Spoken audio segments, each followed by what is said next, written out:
Propuesta semanal, domingos a las 8 a.m.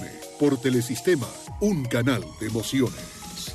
La entrevista del Telenos, gente importante, a tratar temas importantes, nos acompaña el licenciado Fernando Camaño, economista. Él fue superintendente de Salud y Riesgos Laborales, es actual miembro de la Dirección Central de la Fuerza del Pueblo. Con Fernando no solamente vamos a hablar de la parte de la ARS, sino que vamos a hablar de política de verdad bien profunda. Fernando, buenos días. Buenos días, Ramón, gracias. Hola, Fernando. Jacqueline, buenos días. Buenos días. Gracias por la invitación. Sí. Yo había entrevistado hace pocas semanas a Fernando, pero me quedó el deseo de traerlo, porque sigue candente el tema de la ARS. Ya el Colegio Médico amenazó que en enero va a sacar la ARS más importante. ¿Cuál es el problema, Fernando?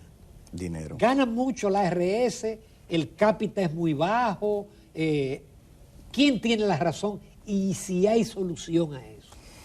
Mira, empecemos diciendo algo que no entiende ni el gremio médico ni otros proveedores. Vamos de lo general a lo particular. El Sistema Dominicano de Seguridad Social es un mecanismo de distribución de riqueza, es un mecanismo de distribución de ingresos, es un mecanismo de financiamiento a derechos fundamentales, como la salud, como lo es también el cuidado ya en la vejez, la discapacidad, etcétera. No lo entiende. Es un mecanismo, es todo un andamiaje institucional y legal que reúne recursos y lo distribuye. O sea, no lo produce, no tiene una máquina. Hay lo que llaman cotización, recaudo y dispersión. Entonces, la actitud que ha tenido el CMD, por eso dejamos en Q, como dicen, los comentarios la última vez que nos vimos, porque había la amenaza y la amenaza ya la están concretizando para enero. No se dan cuenta de que con eso a sus adversarios, que lo ven así como el intermediario, como su adversario, sabiendo que ellos tenían una ARS, porque prácticamente quebrada, tenía su ARS. Es decir, el Colegio Médico. Sí, SENASA es una ARS, es un intermediario.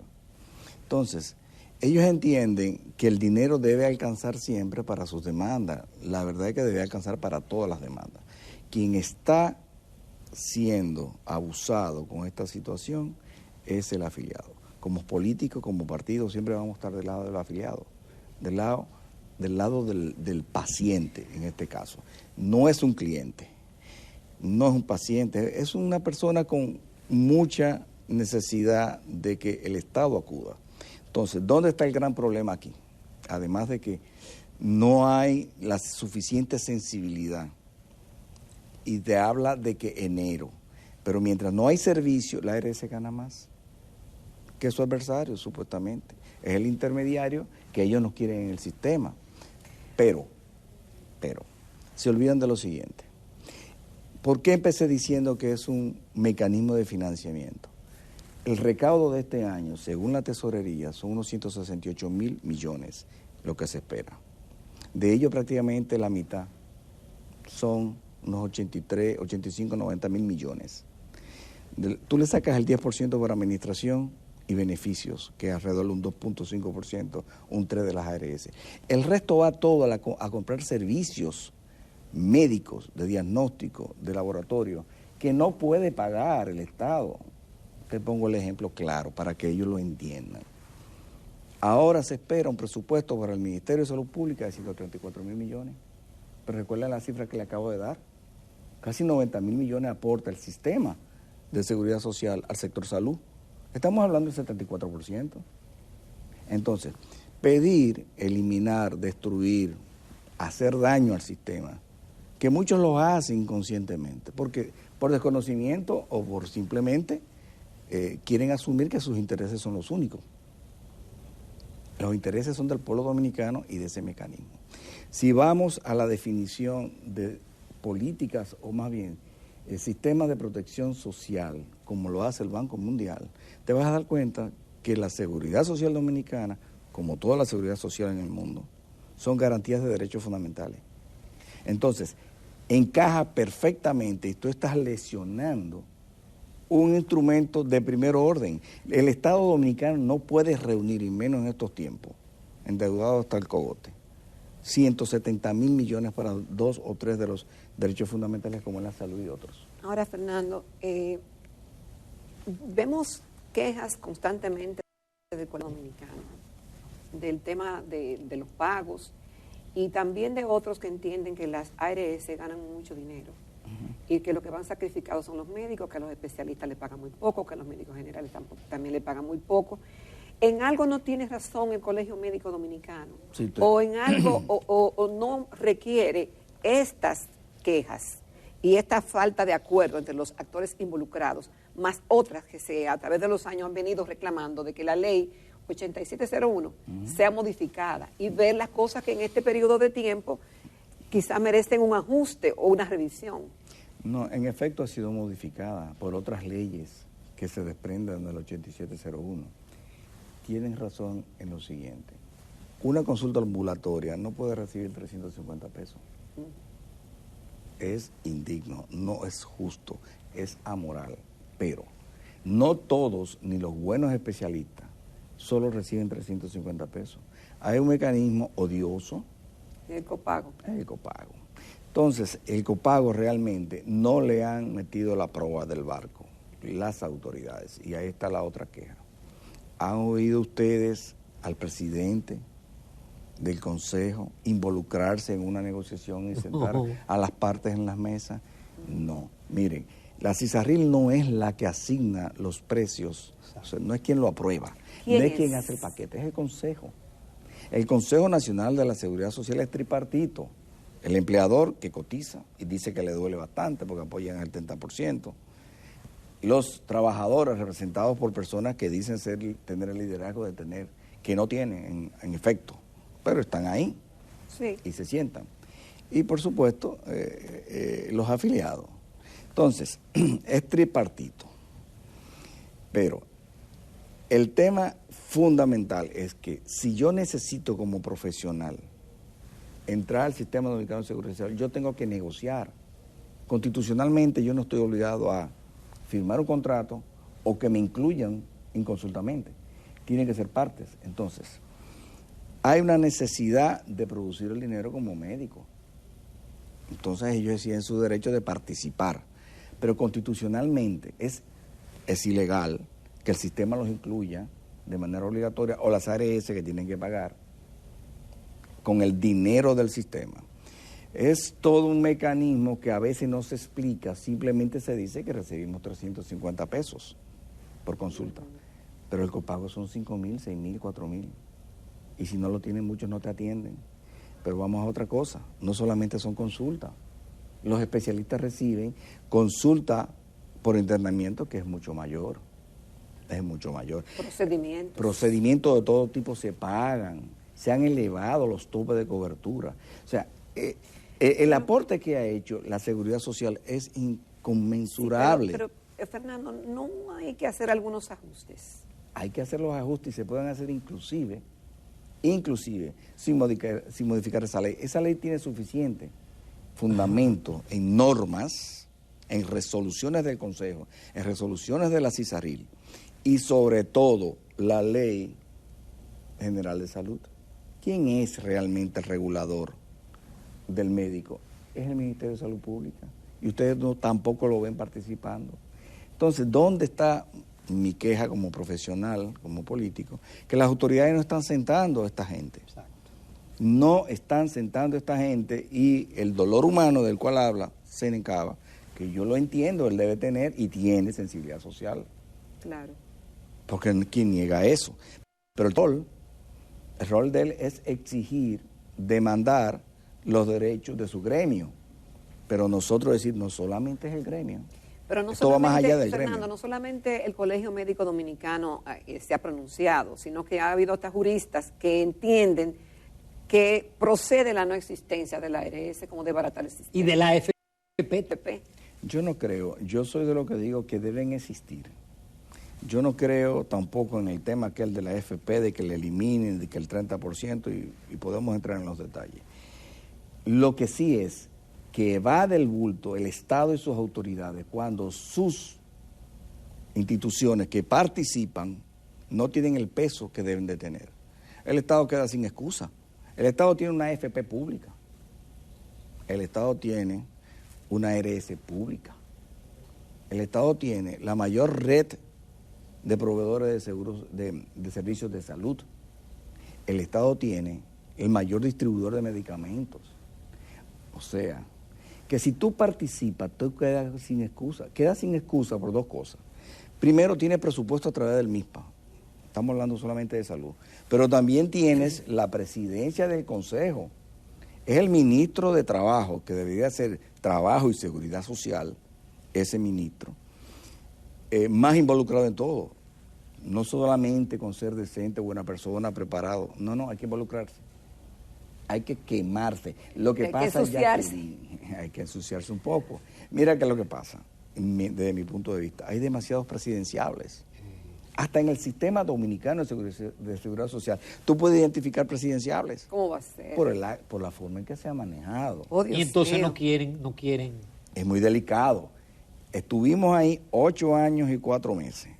Y era aguantando piña, como dicen. Pero eso era nuestro deber, instaurar el sistema que tenía 6 años, frisado, metido en una morgue, vivo. Metido en una morgue 6 años, porque nadie quería. Y eso es una ley, y ese es un sistema. Es decir, no querían el régimen contributivo. No querían el contributivo en salud, porque siempre se ha querido lo que sea más fácil. Entonces, hay poca seriedad en nuestros políticos, especialmente en los actuales, que no dan la cara, y menos ahora en reelección, por más que lo nieguen, están en reelección. Y todos los problemas que tenemos, inclusive la falta de respuesta, a cosas como la que ustedes mencionaban hace un rato, la actitud permanente del Departamento de Estado y de los Estados Unidos haciendo unas exigencias que no tenemos. Tú ves el ministro de Exteriores, ¿cuál es la posición de él? Si no va a hablar el presidente, que permanentemente lo haga el ministro de Relaciones Exteriores. A nosotros nos desarman todos los días, semanalmente, en la frontera los militares, y lo agreden.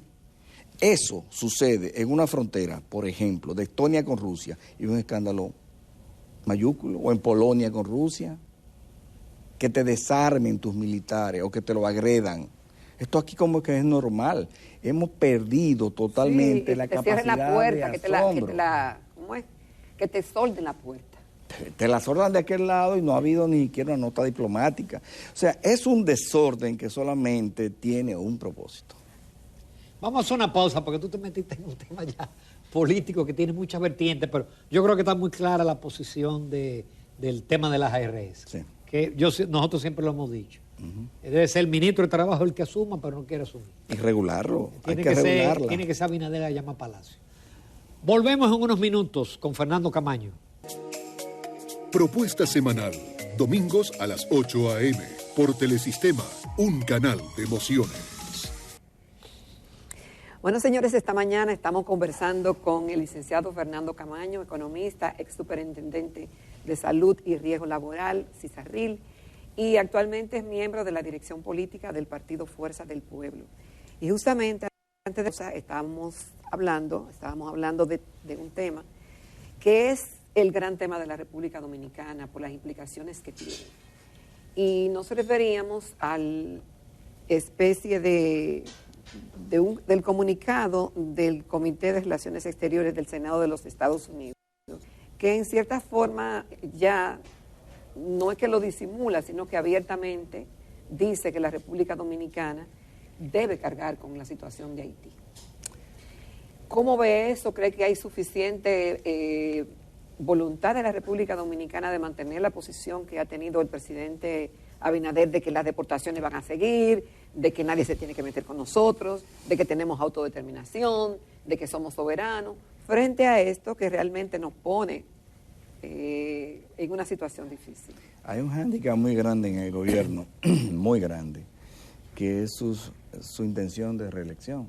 La reelección condiciona y matiza muchas cosas, pero yo le voy a recordar algo humildemente al gobierno. Miren, la doctrina de Relaciones Exteriores de los Estados Unidos, del Departamento de Estado, siempre ha sido la siguiente: ellos no tienen amigos, ellos tienen intereses.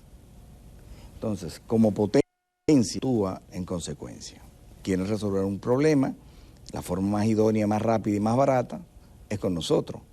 ese comunicado, en donde cual figura Bob Menéndez, Billy Cassidy, Ben Jenkins, el de South Carolina, creo, y también el senador Rubio. Tiene cocoricamo, como dicen. Benjamin Cardin. Muerden con la cola. O sea, te lo presenta bonito el titular, pero muerde con la cola. Completamente. Creo que lo escuché a ustedes comentándolo. Y la verdad que insisten en que la solución está aquí. Al mismo tiempo que reconocen que eres importante, eres clave, eres estratégico, está en mi patio. Y te apoyamos. Y sí, y te apoyamos con frecuencia y quizás te recuerde de que no puedes ser muy generoso con otras potencias porque yo estoy presente. Big stick, ese es el gran palo, el gran garrote. Entonces, no hay amigos, ese titular está de más, hay intereses. Entonces, para vadear este río, como decía el doctor Balaguer, usted no puede estar cambiando de caballo, pero bien, usted se va a quedar en el mismo caballo esta vez. Y me refiero a la reelección. No, lo demuestra todos los días. Todos los días hay escándalos que no se explican, hay situaciones que no mejoran y tienen una suerte, entre comillas, yo le llamo perversa, porque cada semana tiene un escándalo que quita el otro. Pero no se resolvió lo anterior y ya tenemos uno nuevo. Miren, voy a poner un ejemplo, solamente una pincelada. El asesor financiero de él es el CEO de la Texaco. La Texaco a su vez está siendo sancionada por Canadá. Eso debe explicarse. Eso debe explicarse. Entonces, vamos a acabar así. La Texaco de aquí, que uno de los propietarios es el haitiano sancionado, Sí. tiene como jefe a un dominicano que es asesor honorífico del Poder Ejecutivo. Honorífico no, es el asesor financiero. Es una persona sumamente importante para un poder ejecutivo en sus relaciones con los grandes negocios y los grandes intereses. No estoy diciendo nada malo con esto, estoy diciendo lo siguiente. Eso en cualquier país del mundo, organizado, civilizado, es un escándalo. Y alguien debe dar una explicación por el hecho de que hay colindancias. Es el mismo asesor financiero que es el CEO de esa empresa. Y desde ya sabemos que nos quieren presionar con intereses. Vimos lo de Gulf and Western, más bien del grupo Central Romana la semana antepasada. Sí. Entonces, esas cosas se quedan como si nada estuviera pasando, como pasó con las visas, emitiendo visas sin estar abiertos los consulados y de repente también, sin haber explicaciones, viene de repente y no hay más deportaciones. Es un gobierno de improvisados, esa es la verdad. Toda la semana tenemos un tejemanejo, un escándalo que no se explica. Entonces, yo prefiero, y prefiere el pueblo dominicano, de buscar a alguien con experiencia, y lo vamos a tener, porque ese río que estamos está muy caudaloso, y lo que viene el año que viene no es paje coco, como dicen. Tenemos una Europa con una media del 11%, 10 Inglaterra, Europa el 11% de inflación, tiene luchando con su propia inflación de 7.7 los Estados Unidos, la Reserva Federal sigue subiendo los tipos de cambio. Entonces, la tasa de referencia. Entonces, aquí podemos decir que solamente, y lo puedo decir a boca llena porque lo dicen las cifras, lo dicen los informes de la Superintendencia de Bancos, lo dice, el sistema financiero nuestro está estable. Es la única tranquilidad que podemos tener. Pero tenemos los asesores del gobierno diciendo que no somos un país de los más endeudados, que sí podemos seguir la fiesta. Eso es lo que nos están diciendo. Pero nos damos cuenta que el 38% del presupuesto es para servicios de deuda, amortización de intereses. Y un cuarto de ese presupuesto, que no alcanza ni siquiera para que la red pública de salud dé los servicios que estamos hablando en su momento. Un cuarto se va en intereses nada más. ¿Y de dónde parte? Ya casi compite con el 4% de educación. Exacto. Ya va, lo va a alcanzar. Correcto. ¿Tú sabes dónde parten ellos? De la falacia o del mito o del engaño técnico de que estábamos en un 56% con respecto al PIB de la deuda, que después un 46%, que ahora un 40%. Espérate. Con respecto a este presupuesto, las cosas se ponen graves. Y no entienden que mientras más tú debes, tus intereses, tu riesgo es mayor y la tasa va a subir. O sea, si vemos lo que esperamos, unas expectativas inflacionarias a nivel mundial altas, dinero caro, tenemos crisis en las economías que nos suplen turistas. Es poco lo que podemos hacer. No somos Georgia. Mira, Georgia con la crisis de Ucrania está haciendo su agosto. Tiene una afluencia de capitales externos, especialmente en rublos y en euros, desde Rusia y otros países. Nosotros, ¿qué política tenemos ahora mismo de captación masiva de inversión? Que es la única que nos va a nivelar la situación el año que viene. Porque si es política de endeudamiento, voy a poner muy en duda ese 1.24 billones que será el presupuesto superlativo del próximo año. Pero ni así, para lo que nos interesa, ni así se justifica lo que está sucediendo en salud. Por ejemplo, vuelvo al tema. Salud. En salud vuelvo al tema. A nadie le importa eso. Entonces, a lo que originalmente nos preocupaba, la CMD tiene que estar consciente de todo lo que estoy diciendo. Porque se trata del pueblo dominicano. Y se trata de su imagen como líderes gremiales. Tampoco tú te puedes pasar. Porque hay realidades con las que ni este gobierno tiene capacidad de lidiar. Y el pueblo dominicano no lo puede pagar como la forma que lo está pagando. Así que, ¿qué te digo? No podemos nunca estar en una situación como esta, ni con el gobierno y mucho menos con el CMD. Porque a nadie le importa, excepto sus intereses propios. Mientras sigamos así, como país, como políticos, vamos mal. Nos estamos enfrentando a una falta de cohesión social, a un problema gravísimo de seguridad ciudadana. Y el año que viene para nosotros es bastante. Pero Fernando, eso es, preocupante. yo estoy de acuerdo contigo con lo que planteas, pero esos problemas esos problemas lo encontró el presidente Abinader, que tiene 2 años y medio en el gobierno, y vienen de los gobiernos del PLD, y vienen de más para atrás. Todos. Es decir, es una cadena de situaciones no resueltas, de deuda con el pueblo, que no se han resuelto, pero que no lo han resuelto ninguno de esos partidos. Jacqueline, ¿para Y qué ahora- era el cambio? ¿Para qué era el cambio? ¿Para qué era el cambio? Para resolver precisamente lo que estamos diciendo. Es que el nivel de expectativa que creó el presidente Abinader fueron excesivas. Pero todos los presidentes Sí. crean esas mismas expectativas. No. De pero cambios el y de forma de cambio- hacer las cosas distintas. El cambio, te voy a poner ejemplos puntuales. El cambio llegó hasta el tema de resolver en pocos meses el tema migratorio, con su propia boca. Sí, 1 año, dijeron. Su propia boca.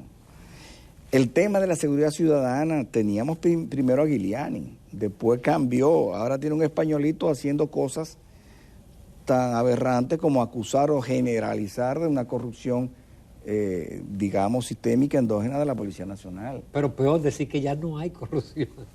Entonces, decir que no hay corrupción porque es la mía, mi policía, hay que exigirle, pero diga cómo lo va a resolver, porque si hay corrupción, diga cómo le está resolviendo o cómo la va a resolver.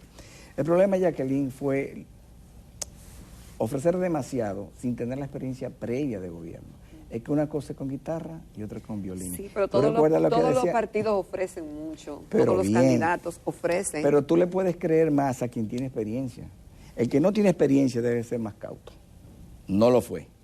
Entonces, ahora que no se queje, porque a nosotros la oposición no nos dan tregua, nos dan toda la semana trabajo que hacer. El trabajo nuestro es señalar lo que está mal y proponer en su momento las soluciones. Porque para ese tema de la seguridad social, para ese tema del sistema previsional, tenemos las propuestas. En su momento se van a plantear, porque este gobierno está 24/7 en reelección. 24/7. Entonces nosotros tenemos que estar 24/7 haciendo nuestro trabajo de oposición.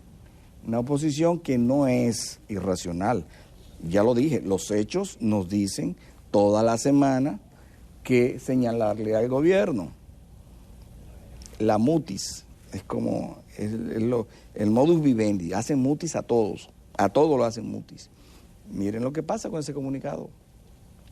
Ese comunicado de la Comisión Especial de Relaciones Exteriores del Senado de los Estados Unidos debiera tener una reacción, aunque sea del secretario, del ministro de Relaciones Exteriores, puntualizando, porque entre líneas, vuelvo y digo, mordieron con la cola y el gobierno no reacciona. Es como el caballito valiente que tiene una carga y no la siente. Decíamos no, lo más seguro reaccionarán. Vamos a darle el día de hoy. Será muy tarde porque el 24 está cerca y es para afuera que van. Seguro que sí. ¿Por qué usted está tan seguro de eso?